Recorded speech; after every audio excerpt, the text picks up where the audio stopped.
Le bilan de ce jumelage entre nos deux maisons, deux administrations qui se connaissent bien depuis longtemps, est un excellent bilan.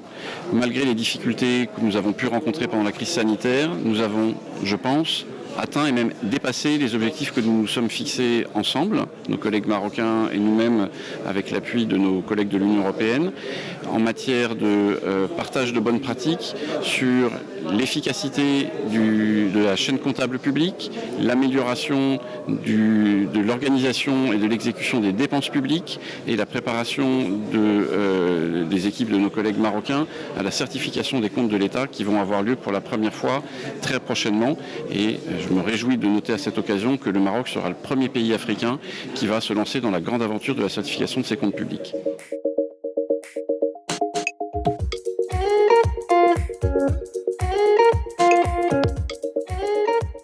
La certification des comptes de l'État, elle a pour effet de pousser l'ensemble des acteurs à garantir que l'ensemble du patrimoine de l'État, ses actifs, l'ensemble des dettes de l'État, ses passifs, l'ensemble de ses flux financiers, entrants, sortants, sont bien identifiés, bien comptés, bien classés, j'allais dire bien rangés.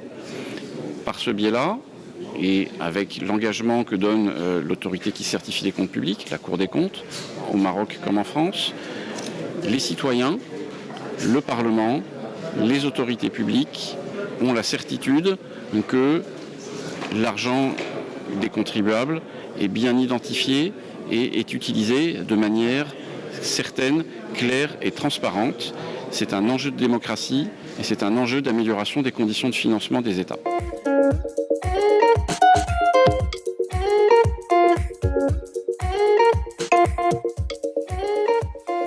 Nous sommes toujours ravis, heureux et vraiment intéressés de travailler avec nos collègues de la TGR. Vous avez dit à juste titre que les défis en matière de finances publiques dans les années à venir sont nombreux et considérables. Et plus nous pourrons partager nos pratiques et échanger, mieux ce sera pour eux et nous. Et donc nous sommes très demandeurs et très enthousiastes par avance. Pour suivre toute l'actualité d'EcoActu.ma, inscrivez-vous sur notre chaîne YouTube et rejoignez notre communauté sur Facebook et sur les autres réseaux sociaux.